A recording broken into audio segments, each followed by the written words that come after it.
तीसरी टर्म की गवर्नमेंट थोड़ी टफ रहती है, हमने वर्ल्ड वाइड ये देखा है। फ्रेंड्स तो तोड़े हैं हमने कई बार।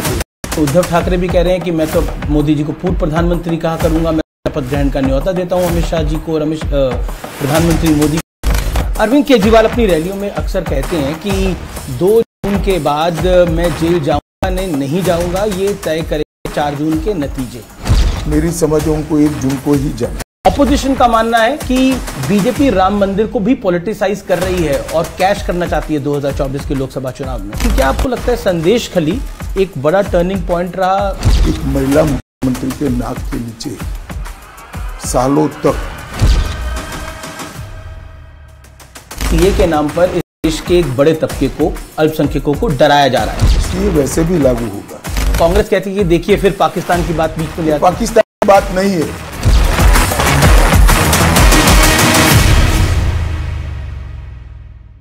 चुनाव में पहली बार न्यूज 18 आपके समक्ष लेके आ रहा है देश के गृह मंत्री अमित शाह के साथ बिताए हुए 14 घंटे।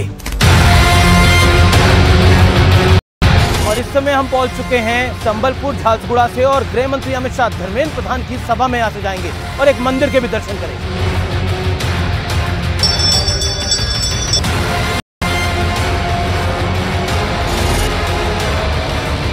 क्या तेलुगु स्टेट से और ओडिशा से भी एक बड़ा सरप्राइज आएगा अमित? आंध्र प्रदेश में हमारी एनडीए की सरकार बनने जा रही है। उड़ीसा में भी हम पूर्ण बहुमत के साथ सरकार बनाएंगे, इसमें कोई किंतु परंतु नहीं है। क्या आपको लगता है संदेश खली एक बड़ा टर्निंग पॉइंट रहा बंगाल इलेक्शन का? एक महिला मुख्यमंत्री के नाक के नीचे सालों तक धर्म के आधार पर महिलाओं का शोषण होता रहा, इससे ज्यादा शर्मनाक बात तो हो ही नहीं सकती। नमस्कार व्यूअर्स, मैं हूं अमीश देवगन और आज इस समय मैं मौजूद हूं ग्राउंड जीरो पर और मैं मौजूद हूं ओडिशा में और ओडिशा से हम जाएंगे पश्चिम बंगाल की तरफ। यानी कुल मिलाकर आज का पूरा दिन ग्राउंड जीरो पर मैं रहूंगा। लेकिन आज मेरे साथ कौन रहेगा ग्राउंड जीरो पर? इस चुनाव में पहली बार न्यूज 18 आपके समक्ष लेके आ रहा है देश के गृह मंत्री अमित शाह के साथ बिताए हुए 14 घंटे। जानने और समझने की कोशिश करेंगे कि उनकी चुनावी रणनीति क्या है, उनकी चुनावी रणनीति क्या है और क्यों उन्हें लगता है कि बीजेपी का नंबर इस बार 300 के पार यानी 350 के इर्द गिर्द हो सकता है, या फिर 5 चरण के चुनाव के बाद उन्होंने अपने एस्टिमेट को कुछ कम या फिर बढ़ाया है।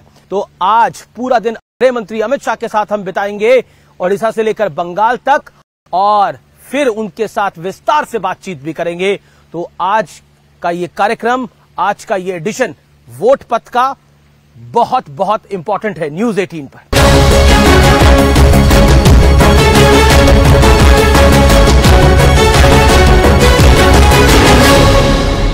जैसा आप जानते हैं कि आज का हम पूरा दिन यानी 14 घंटे बिता रहे हैं पहली बार गृह मंत्री अमित शाह के साथ वोट पथ पर। अमित शाह किस तरह से अपनी प्लानिंग और एग्जीक्यूशन करते हैं जानने और समझने की कोशिश करेंगे। इस समय मैं मौजूद हूं ओडिशा के झारसुगुड़ा में और झारसुगुड़ा से हम जाएंगे संबलपुर, जो कि धर्मेंद्र प्रधान यानी केंद्रीय मंत्री धर्मेंद्र प्रधान की कॉन्स्टिट्यूएंसी है।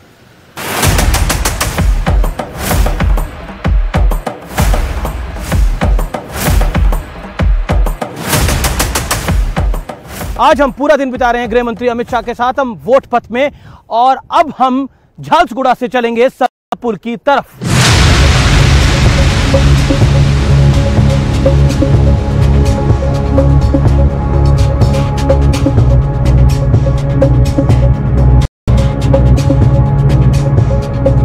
और इस समय हम पहुंच चुके हैं संबलपुर झारसुगुड़ा से और गृह मंत्री अमित शाह धर्मेंद्र प्रधान की सभा में आते जाएंगे और एक मंदिर के भी दर्शन करेंगे।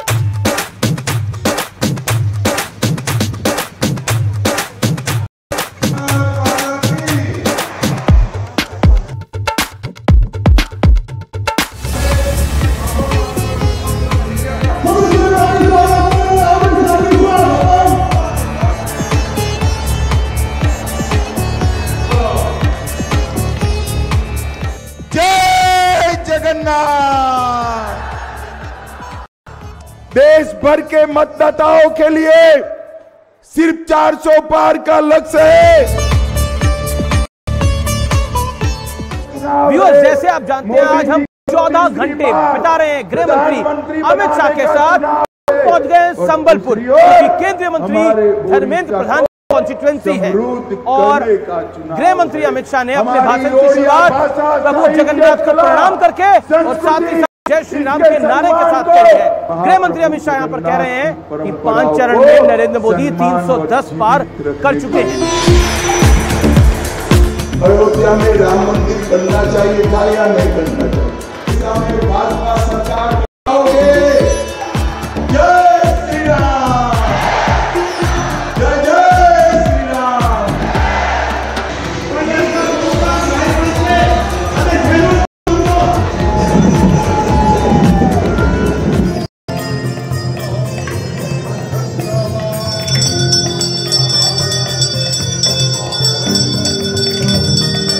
और जैसा आप जानते हैं आज हम 14 घंटे बिता रहे हैं गृह मंत्री अमित शाह के साथ। हम पहुंच चुके हैं संबलपुर के समलेश्वरी मंदिर और यहां गृह मंत्री अमित शाह पूजा अर्चना कर रहे हैं और उसके बाद वो रवाना होंगे यहां से अपनी दूसरी पब्लिक मीटिंग के लिए।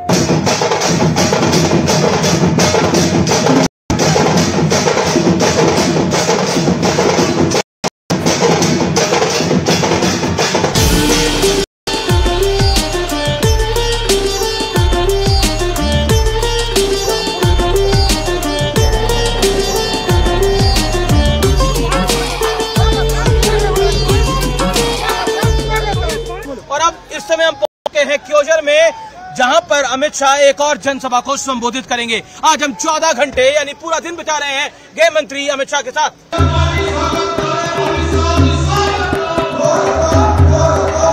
देखो भाई, 5 चरण में मोदी जी 310 से ज्यादा सीटें जीतकर सरकार बनाने का काम।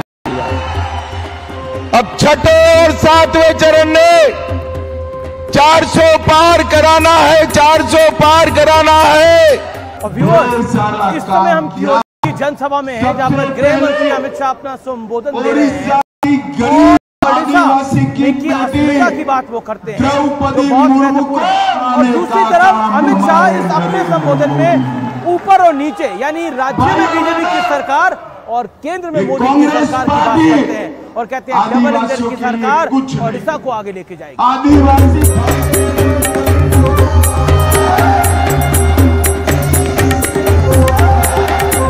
तो आज हमने दौरा किया का गृह मंत्री अमित शाह के साथ। अमित शाह ने यहाँ पे एक जनसभा को संबोधित किया और अब चलते हैं उनके अगले पड़ाव।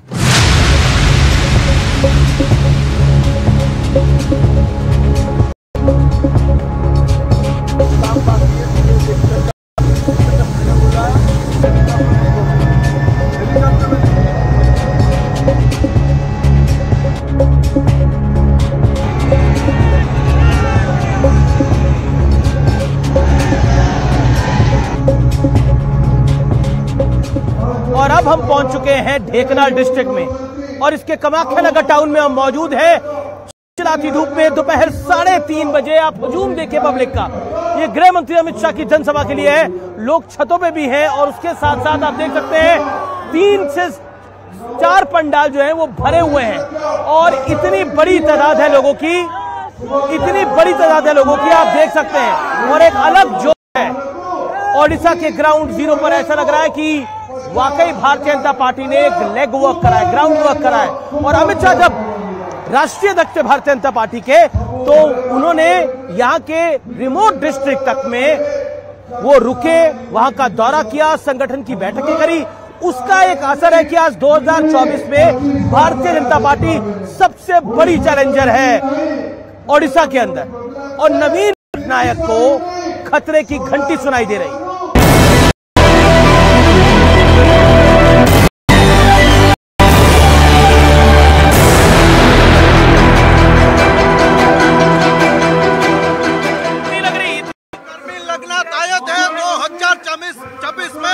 हम भाजपा का सरकार ओडिशा में करेंगे और वो तमिल को यहाँ से निकाल कर फेंक देंगे और लहराएंगे।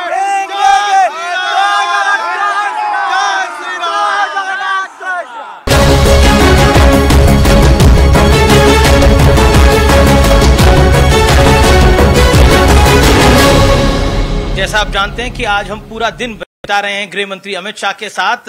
अमित शाह जी, आपका अभिनंदन है न्यूज 18 पर। प्रचंड गर्मी है और आप 150 से ज्यादा रैली और रोड शो कर चुके हैं। माहौल क्या दिख रहा है देश का? देखिए, पूरे देश का माहौल मैं 5 चरण में और उसके 2 महीने पहले से लगातार घूम रहा हूं। पूरे देश ने एक मन बना लिया है कि इस देश का सुकान, इस देश का पूरा सरकार चलाने का जिम्मा फिर से एक बार, तीसरी बार नरेंद्र मोदी जी के हाथ में देना है, फिर से प्रधानमंत्री बनाना है। लेकिन क्या इस बारी भारतीय जनता पार्टी को मेहनत ज्यादा करनी पड़ रही है? आपकी रैलियां भी ज्यादा हैं, प्रधानमंत्री के कार्यक्रम भी ज्यादा हैं, आपके रोड शो भी ज्यादा हैं, प्रधानमंत्री के भी ज्यादा हैं। इसके पीछे कारण? ज्यादा नहीं है, हर बार जितने ही है। और आपको जो दिख रहा है उसका एक अलग कारण है।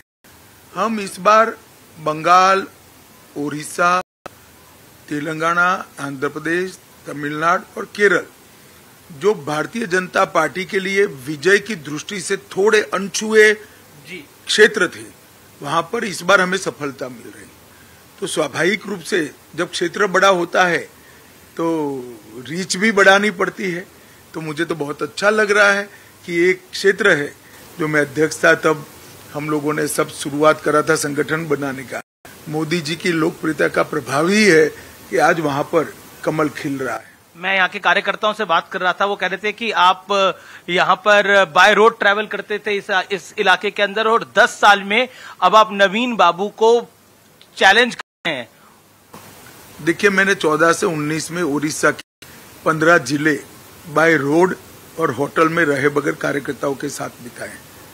मैं कई बार आया हूँ एक मजबूत नींव के आधार पर, और मोदी जी की जो लोकप्रियता है वो लोकप्रियता को एनकैश कर पाए, इस प्रकार का संगठन बाद में नड्डा जी ने टेक ओवर किया। तो इस प्रकार का संगठन जो है वो मुझे तो बड़ा आनंद है कि आज मोदी जी पर उड़िया जनता का भरोसा है, तेलुगु जनता का जो भरोसा है, वो देखकर मन में बहुत बहुत आनंद होता है। क्या आपको लगता है, क्योंकि आपने तेलुगु जनता की बात करी, तेलुगु स्टेट्स, ओडिशा, क्या आपको लगता है इस बारी भारतीय जनता पार्टी यहाँ एक बड़ा सरप्राइज देने वाली है? प्रधानमंत्री ने मेरे साक्षात्कार में भी बोला एक बड़ा सरप्राइज आएगा दक्षिण भारत से। क्या तेलुगु स्टेट से और ओडिशा से भी एक बड़ा सरप्राइज आएगा अमित जी? कोई सरप्राइज नहीं है, अब सर्वविदित है, मतदान हो चुका है तेलुगु स्टेट्स में। आंध्र प्रदेश में हमारी एनडीए की सरकार बनने जा रही है। उड़ीसा में भी हम पूर्ण बहुमत के साथ सरकार बनाएंगे, इसमें कोई किंतु परंतु नहीं है। और 17 सीटें लोकसभा की भारतीय जनता पार्टी जीत रही है। जी, पहले कुछ चरणों में मतदान कम हुआ, 5 चरण अब लगभग समाप्त हो गए हैं, मतदान थोड़ा कम रहा है।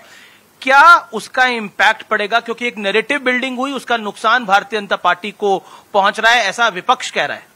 नुकसान वगैरह तो कोई नहीं पहुंचता है। शुरुआत में मैं भी चिंतित था जी, जब इसको दूर से देखते थे। जब मेरा चुनाव पैक हुआ जी, मेरे खुद की कॉन्स्टिट्यूएंसी का, तब मालूम पड़ा कि कांग्रेस का वोटर निकल ही नहीं रहा है। लो मतदान अगर कोई एक कारण है तो अलायंस के समर्थक में घोर निराशा है। वो मानकर चल रहे हैं मोदी जी प्रधानमंत्री बनने जा रहे हैं, हमें नहीं देना है। तो भारतीय जनता पार्टी की सीटें भी बढ़ेगी और मार्जिन भी बड़े होंगे। आप देखना, हम 400 पार करने जा रहे हैं।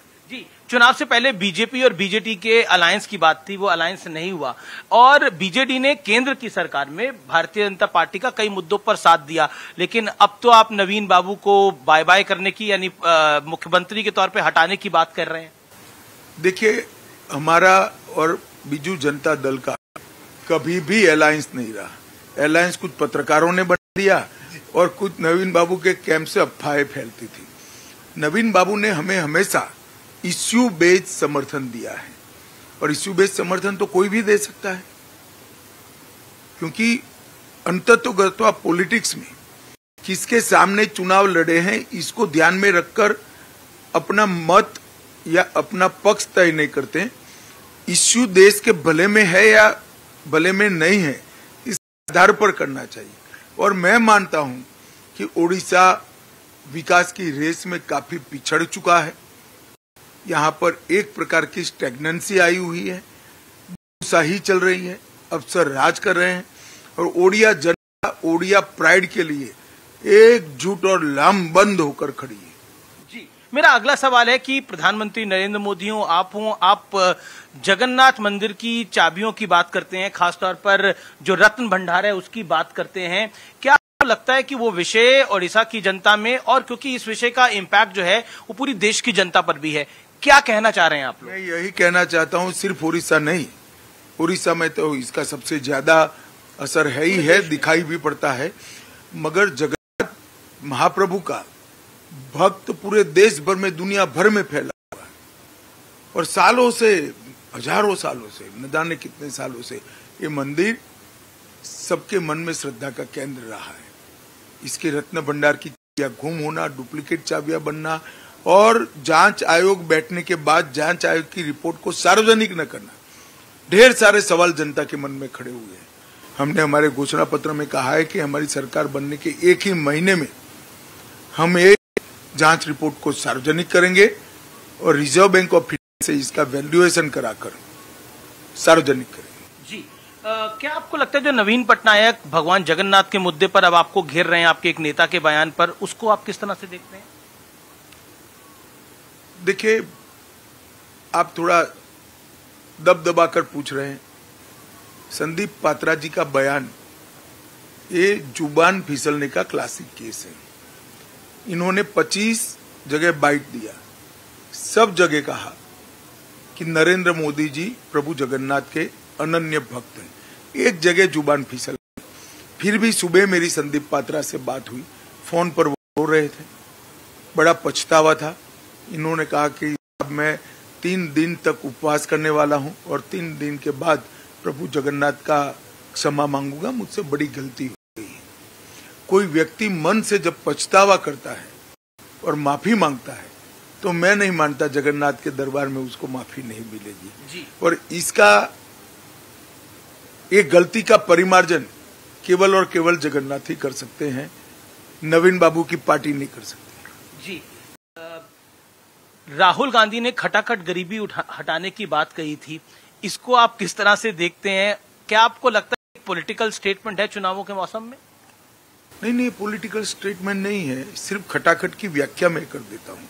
इंदिरा गांधी जी ने गरीबी हटाओ का नारा दिया 70 के दशक में जी, और हम है 2024 में, तो उनकी खटाखट की ये व्याख्या है।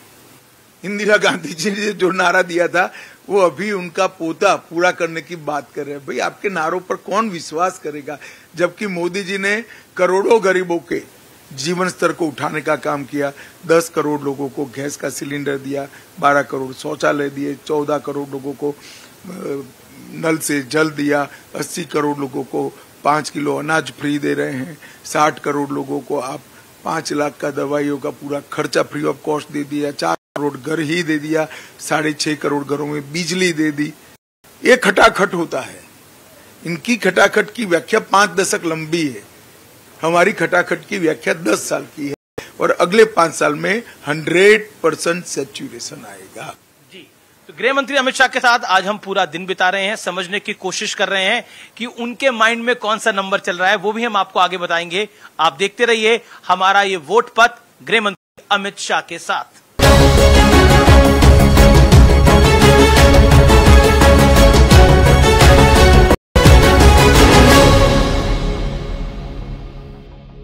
और अब हम पहुंच चुके हैं कोलकाता भुवनेश्वर से। आज का हम पूरा दिन बिता रहे हैं केंद्रीय गृह मंत्री अमित शाह के साथ। 14 घंटे अमित शाह के साथ जानने और समझने की कोशिश कर रहे हैं कि ये चुनाव किस ओर जा रहा है। वोट पथ में आज हमने लगभग 14 से 15 घंटे बिताए केंद्रीय गृह मंत्री अमित शाह के साथ। उनके साथ हम करीब ओडिशा की 4 रैलियों में गए और फिर अब हम कोलकाता में हैं और रात के लगभग 11 बज रहे हैं जब हम ये संवाद कर रहे हैं। तो अमित जी, ये चुनाव आखिरी दौर में अब लगभग पहुंच चुका है, 5 चरण समाप्त हो गए हैं और आप दावा कर रहे हैं कि चौथे चरण के बाद ही बीजेपी को 270 के पार चली गई है। तो ये कॉन्फिडेंस है या ओवर कॉन्फिडेंस? मैं मानता हूं कि हमारी स्थिति काफी अच्छी है, हम 400 पार करेंगे। हर जगह पे हर चरण के बाद और चुनाव की रैलियों के बाद मैं कार्यकर्ताओं के से फीडबैक लेता हूं, जो जमीन पर लड़ाई लड़ते हैं, हमारे जो लोगों के संपर्क में होते हैं, हमारे विरोधी दलों की नीति को जो जमीनी स्तर पर जी इसका मुकाबला करते हैं, तो मुझे लगता है किसी भी सर्वे से ये असेसमेंट करीब करीब सत्य के नजदीक हो। 2004 में यूपीए 1 की कांग्रेस की सरकार आई तो 145 सीटें उनकी आई और 2009 में जब सरकार रिपीट हुई तो 206 सीटों के साथ हुई। तो तीसरी टर्म की गवर्नमेंट थोड़ी टफ रहती है, हमने वर्ल्ड वाइड ये देखा है। क्या आपको लगता है अमित भाई कि बीजेपी के लिए ये आसान क्यों है? देखिए, ऐसे कोई ट्रेंड्स के आधार पर चुनाव के नतीजों का आकलन नहीं होता है। ट्रेंड्स की बात करनी है तो इस देश में 3 साल से हंग पार्लियामेंट चलती थी। 14 में पूर्ण बहुमत की सरकार आई, 19 में फिर पूर्ण बहुमत की सरकार आई। तो ट्रेंड्स तो तोड़े हैं हमने, कई बार तोड़े हैं, और इस बार भी तीसरी बार भारतीय जनता पार्टी की मोदी जी के नेतृत्व में पूर्ण बहुमत की सरकार आएगी और एनडीए 400 पार करेगा। अगर 272 का आंकड़ा, जादुई आंकड़ा पार भारतीय जनता पार्टी नहीं कर पाती तो प्लान बी क्या होगा बीजेपी का? कोई प्लान बी नहीं है, इसका क्वेश्चन डज नॉट अराइज। जी, प्रियंका गांधी ने एक हाल ही में इंटरव्यू दिया था और उस इंटरव्यू में कहा कि कांग्रेस की वजह से इस देश के अंदर लोकतंत्र है। अगर एक चाय वाला भी प्रधानमंत्री बना है तो कांग्रेस की देन है। अब मुझे नहीं मालूम लोग क्या बोल रहे हैं। कांग्रेस पार्टी की वजह से देश के लोकतंत्र पर भयंकर कुठाराघात कई बार हुए। प्रियंका जी की ने इमरजेंसी करी थी, 1,30,000 लोगों को बिना कारण जेल में डाल दिया था। सारे अखबारों के editorial information and broadcasting minister तय करते थे। उनको शायद इतिहास मालूम नहीं है, ना किसी ने किया है शायद उनको। कांग्रेस के वजह से लोकतंत्र नहीं है, इस देश की 130 करोड़ की जनता की वजह से इस देश में लोकतंत्र है। क्योंकि हमारे यहाँ लोकतंत्र की स्पिरिट सालों पुरानी है और अब ये पाताल गहरी हो चुकी है, इसको कोई नहीं बदल सकता। क्या आपको लगता है, क्योंकि आप अपने भाषणों में बोलते हैं, प्रधानमंत्री मोदी भी कहते हैं कि इंडिया अलायंस जो है, इंडिया गठबंधन जो है, वो 5 साल में 5 प्रधानमंत्री देगा और नहीं, पहले समझ लो भाई, हमने नहीं कहा है। इंडी गठबंधन के एक नेता ने कहा है कि हमारे पास अभी नेता नहीं है, हम बारी बारी एक साल सत्ता संभालेंगे। वो कहते हैं हमारे पास युवा भी है, हमारे पास बुजुर्ग भी है, हमारे पास हर वर्ग का नेता है, हम नेता तय कर लेंगे, सरकार बन जाए एक बारी। नहीं, वो वहां तक नहीं रुकते, 5 साल एक प्रधानमंत्री बनाएंगे, वहां तक जाते हैं। जी, क्या आपको लगता है कि प्रियंका गांधी ने एक अपने कार्यक्रम में बोला कि इस बार रायबरेली की जनता जो है वो सिर्फ एक सांसद नहीं चुन रही, वो प्रधानमंत्री को चुन रही है। क्या आपको लगता है विपक्ष भी थोड़ा कॉन्फिडेंट हुआ है बीते 5 चरणों में? तो रायबरेली की सीट जीतने के लिए शायद उन्होंने कहा होगा, वो भी जान रहे हैं, मुझे तो मालूम नहीं, मगर उनका वैकेशन का प्लान भी तय होगा 4 तारीख के बाद का। लेकिन उद्धव ठाकरे भी कह रहे हैं कि मैं तो मोदी जी को पूर्व प्रधानमंत्री कहा करूंगा, मैं तो शपथ ग्रहण का न्योता देता हूं अमित शाह जी को और प्रधानमंत्री मोदी को। चलिए, अच्छी बात है, अब 1 तारीख को सब चीजें दूध का दूध पानी का पानी हो जाएगा। शरद राव पवार और उद्धव ठाकरे की पार्टी, उनका आरोप है कि ये पार्टी को भारतीय जनता पार्टी ने तोड़ा और वो ये मैसेज देने की कोशिश कर रहे हैं कि रियल पार्टी हम है और बीजेपी ने हमारे साथ हमारी पार्टी को तोड़ दिया है। देखिए, एक बात बताइए, अगर शरद पवार जी अजीत पवार को अपना वारिस घोषित करते तो पार्टी टूटती क्या? और उद्धव जी अपने बेटे की जगह एकनाथ शिंदे को आगे करते तो पार्टी टूटती क्या? इनकी पार्टियां अपने पुत्र पुत्री मोह के कारण टूटी हैं और वो कहीं और जाकर कारण ढूंढ रहे हैं, तो उनको कभी सफलता नहीं मिलेगी। लेकिन क्या आपको लगता है कि वो एक नीचे की तरफ एक सिंपैथी का मैसेज देने में कामयाब रहे? सिंपैथी उनके लिए रहती है जिनके साथ अन्याय हो। उद्धव जी ने तो अपने सिद्धांत, अपना गठबंधन जी तोड़कर हमें डीच करने का काम किया था। मैं नहीं समझता इनको किस प्रकार की सिंपैथी की अपेक्षा है। आप महाराष्ट्र के भी ट्रेंड्स आए होंगे, क्या कहना चाहते हैं आप महाराष्ट्र में? देखिए, महाराष्ट्र में कमोबेश हम हमारी स्थिति को बनाकर रखेंगे, इसमें कोई बड़ा उलटफेर नहीं होगा। आपकी टैली इंप्रूव हो सकती है महाराष्ट्र में? अभी बाकी है थोड़ा चुनाव, परंतु मैं मानता हूं कि हम हमारा बेस बनाकर रखेंगे। रैली में आपने बोला कि अरविंद केजरीवाल एक यू टर्न नेता है, किस कारण से आपने बोला? इन्होंने कहा था कि हम भ्रष्टाचार के खिलाफ लड़ाई लड़ रहे हैं, पॉलिटिक्स में कभी नहीं आएंगे। और फिर पॉलिटिक्स में आगे पार्टी बनाई, अन्ना बेचारे डालेगांव सिद्धि चले गए। फिर कहा मैं कभी मुख्यमंत्री नहीं बनूंगा, 3 बार मुख्यमंत्री बन गए। इन्होंने शपथ पत्र पर कहा था हम सरकारी सुविधाएं नहीं लेंगे, बंगलो भी ले लिया, गाड़ी भी ले लिया, सिक्योरिटी भी ले ली, और बंगलो ऐसा बना दिया कि जो 2-3 बंगलों को तोड़कर गैर कानूनी तरीके से अपना बंगलो बनाने का उन्होंने काम किया है। मैं मानता हूं कि ये सारी चीजें यू टर्न से भी बड़ी भयानक है। उन्होंने कांग्रेस के करप्शन के खिलाफ बात करी, उन्होंने कहा कि मैं आऊंगा तो शीला दीक्षित के करप्शन में वो जेल में जाएगी। आज वही कांग्रेस के साथ मिलकर वो हमारे सामने चुनाव लड़ रहे हैं। तो सीरीज ऑफ यू टर्न लेने का काम श्री केजरीवाल। अरविंद केजरीवाल अपनी रैलियों में अक्सर कहते हैं कि 2 जून के बाद मैं जेल जाऊंगा नहीं जाऊंगा, ये तय करेंगे 4 जून के नतीजे। इंडिया अलायंस अगर सरकार में आता है तो मुझे जेल नहीं जाना पड़ेगा। जहां तक मेरी समझ है उनको 1 जून को ही जाना है, सरेंडर करना है, तो 4 जून को तो वो जेल में ही होंगे। लेकिन आपने भी एक स्टेटमेंट दी कि ये स्पेशल ट्रीटमेंट है। नहीं, मैंने तो जजमेंट के बारे में जी, केजरीवाल जी के बारे में नहीं किया है। क्यों आपको लगता है कि ये जजमेंट खास है? ये किसी भी व्यक्ति को अपने कामकाज के लिए इस तरह से इंटरिम बेल नहीं मिला है। मानो कोई चार्ट अकाउंटेंट होगा, कोई इंडस्ट्रियलिस्ट होगा, कोई किसान की बुआई का समय हुआ होगा, कोई हज्जाम की दुकान चला रहा होगा, तो उनके भी तो कामकाज है। उनको इस प्रकार के इंटरिम बेल कभी नहीं मिले। कांग्रेस के संदीप दीक्षित ने भी यही बात बोली कि अगर इस तरह की बेल मिलेगी तो कल तो कोई और अगर कोई गिरफ्तार होगा तो वो बेल मांगेगा तो देनी पड़ जाएगी। फिर मुझे मालूम नहीं है, मगर कहा है तो सही ही कहा है।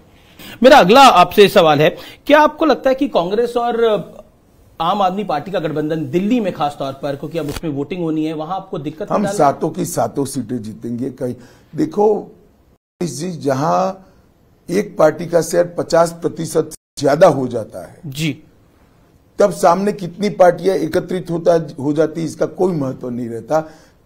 दिल्ली के दोनों चुनाव में हम 50% से ज्यादा वोट शेयर प्राप्त किए। जी, इस बार भी आपको लगता है कि 2019 रिपीट होगा? 7 की 7 सीट। अगला सवाल मेरा है राम मंदिर को लेकर।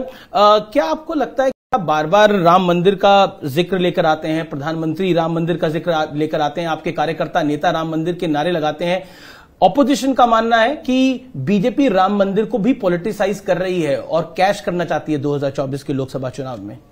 देखिए, ये मुद्दा तब खड़ा होता है जब इन्होंने राम मंदिर की प्राण प्रतिष्ठा में हिस्सा नहीं लिया। अगर वो ले लेते तो वहीं पर बात समाप्त होनी। उनको देश की जनता को बताना चाहिए कि राम मंदिर की प्राण प्रतिष्ठा में वो लोग क्यों नहीं गए। ये एपीसमेंट की पॉलिटिक्स करने के लिए नहीं गए। इसलिए बार बार ये मुद्दा चुनाव में मुद्दा बन जाता है। जी, आप अपनी रैलियों में अक्सर बात करते हैं और कहते हैं, आरोप लगाते हैं कि विपक्ष जो है वो इस देश को शरिया के हिसाब से चलाना चाहता है। ये हमारी बात नहीं है, उन्होंने ही कहा है, अपने घोषणा पत्र में कहा है कि हम पर्सनल लॉज को इंट्रोड्यूस करेंगे। तो पर्सनल लॉ कौन सा है भाई?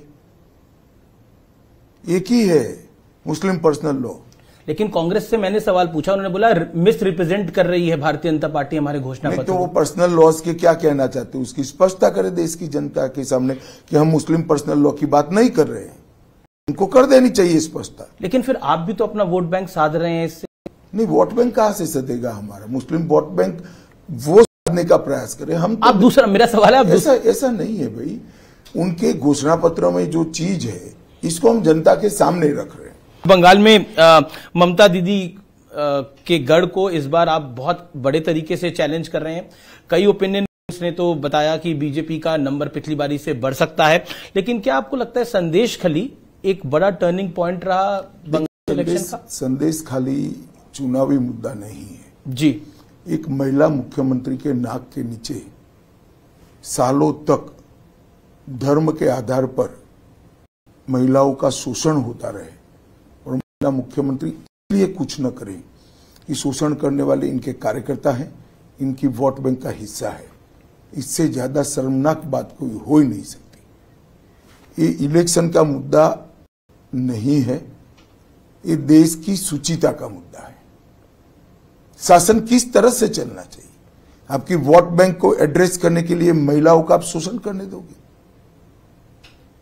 हम निश्चित रूप से इस मुद्दे को इलेक्शन के समय में भी और इलेक्शन के बाद भी बंगाल की जनता के बीच में ले जाएंगे। अक्सर आप बंगाल में अपनी रैलियों में ममता बनर्जी का जो नारा है मां माटी मानुष, उसको आप बदलते हैं और कहते हैं कि अब मुल्ला मदरसा और माफिया की खातिरदारी हो रही है। क्यों? एक बंगाल के युवा ने मुझे भेजा था जी, मेरे पास व्हाट्सएप मैंने सेव कर रखा है जी। तो ये तो जनता की फीलिंग है। क्या आपको लगता है कि सीए के नाम पर, क्योंकि आप देश गृह मंत्री भी है, सीए के नाम पर इस देश के एक बड़े तबके को, अल्पसंख्यकों को डराया जा रहा है? बंगाल में कहा जा रहा है कि अमित शाह अगर जीत गया, यानी बंगाल में अगर भारतीय जनता पार्टी जीत गई तो सीए लागू होगा और चुन के निकाला जाएगा। सीए वैसे भी लागू होगा और सीए किसी को निकालने का कानून है ही नहीं। सीए भारत सरकार का कानून है, देश की संसद ने पारित किया है और पूरे देश में वो अप्लाई हो रहा है। आज हम आपके साथ ओडिशा में थे, आपकी कई जनसभाएं हुई, भारी भरी धूप में भी काफी जनता जनार्दन थी वहां पर। एक मुद्दा जो कि भारतीय जनता पार्टी वहां पर उठा रही है वो है कि ओडिशा में ऑफिसर वर्सेस पॉलिटिशियन को मुद्दा बना रही है। क्या आपको ऑफिसर से समस्या है? मुझे कोई समस्या नहीं है। ओडिया जनता के अंदर ये समस्या है जी कि ओडिशा पर तमिलनाडु से आए हुए ऑफिसर कैसे शासन कर सकते हैं, एज अ अफसर नहीं, as a politician, as a मुख्यमंत्री। और वहां पर जनता में ओडिया प्राइड का मुद्दा बना हुआ है। अब उड़ीसा की जनता ने तय करना है। हम तो जनता की आवाज को रिप्रेजेंट कर रहे हैं। और उड़ीसा में को लेकर आप कितने कॉन्फिडेंट हैं? विधानसभा इलेक्शन भी है, उधर लोकसभा इलेक्शन भी है, सीटों का नंबर? देखिए 17 से ज्यादा सीटें भारतीय जनता पार्टी की लोकसभा में आएगी और हम निश्चित रूप से वहां पूर्ण बहुमत की सरकार बनाएंगे। जी, मैं कश्मीर की बात करते देता हूं। कश्मीर में भारतीय नरेंद्र मोदी की सरकार ने बहुत काम किया है और इस बार बम्पर वोटिंग भी हुई है। इसको आप किस ढंग से देखते हैं? क्या ये वर्ल्ड को, अराउंड द ग्लोब भी एक बड़ा स्ट्रांग मैसेज है भारत की तरफ से? निश्चित रूप से है। देखिए, जो लोग आजादी की बात करते थे, जो लोग अलग संविधान की मांग करते थे जी, वो लोग आज भारतीय संविधान के तहत जो चुनाव हो रहा है उसका हिस्सा बने हैं और स्वागत योग्य है। और घाटी की जनता ने भी बढ़ चढ़कर वोटिंग की है। सारे रिकॉर्ड टूटे हैं। पिछले कई साल 33 सालों में सबसे ज्यादा वोटिंग अब हुई है। तो मैं मानता हूं ये बहुत अच्छी बात है। कश्मीर के लिए भी अच्छी है, देश के लिए भी अच्छी। जी, बार बार आप एक मुद्दा उठाते हैं अपनी रैली में, पीओके का। पीओके को आप कहते हैं ये भारत का हिस्सा है। क्या आप इसको पॉलिटिकल इशू बनाना चाहते हैं? 2024 के चुनाव का बना दिया है आपने? अरे पॉलिटिकल इश्यू नहीं है। आप क्या मानते हो पीओके भारत का हिस्सा नहीं है? भारत का ही है। वही ये भारत की संसद का प्रस्ताव है कि पाक ऑक्यूपाई कश्मीर भारत का हिस्सा है। इसमें पॉलिटिकल क्या है? कुछ पॉलिटिकल नहीं है। ये हमारा देश का स्टैंड है। आप भी तो कह रहे हो पीओके भारत का हिस्सा है, क्योंकि तो वही तो मैं कह रहा हूं। लेकिन चुनावी रैली में इसका जिक्र करना, तो इसमें क्या है? सत्य चुनावी रैली में नहीं बोला जाता क्या? असत्य ही बोला जाता है। कांग्रेस कहती है कि देखिए फिर पाकिस्तान की बात बीच में ले आते हैं। पाकिस्तान की बात नहीं है, पाक ऑक्यूपाई कश्मीर की बात है। कश्मीर की बात है। हरियाणा को लेकर आपकी रीडिंग क्या है? क्या आपको लगता है वहां पर कोई जाटों का बड़ा विषय है? हरियाणा में हमारी पोजीशन है वो संभाल कर रखेंगे। इसमें मैं कोई बड़ा डिटोरिएशन नहीं देख रहा। जी, मेरे आखिरी 2 सवाल हैं। धारा 370 हटाना एक ऐतिहासिक फैसला था। बतौर गृह मंत्री जब आप अपनी पूरी कार्यकाल को देखते हैं बीते 5 साल के अंदर, आपको लगता है कि ये एक बड़ा चैलेंज भी था आपके लिए? अब हट ही गया, शांति भी है। 5 साल हो गए, अच्छा चल रहा है। जी, इस चुनाव में आपको चुनावों में देखा, लेकिन अमित शाह, लेकिन इस बार आपको आपके जो चाहने वाले हैं, आपको जो पसंद करते हैं, वो अमित शाह के रूप में भी जानने लग गए। तो क्या कहना चाहते हैं आप? ये मैं रैली में भी देख रहा था आज। अच्छा लगता है युवा बच्चे इस तरह से पुकारते हैं थोड़ा। जी, अमित शाह जी, फाइनल नंबर आपका क्या है? हम 400 पार करेंगे। और बीजेपी का नंबर क्या होगा? बीजेपी का नंबर अभी 7वें चरण के बाद ही असेसमेंट आ पाएगा, परंतु हम निश्चित रूप से 400 पार कर रहे हैं। अमित शाह जी, आपने हमें अपना वक्त दिया, आज पूरा दिन हमने आपके साथ बिताया, इसके लिए आपका बहुत बहुत धन्यवाद और उम्मीद करते हैं कि लोकतंत्र के इस महापर्व में आपको कामयाबी मिले। धन्यवाद। धन्यवाद।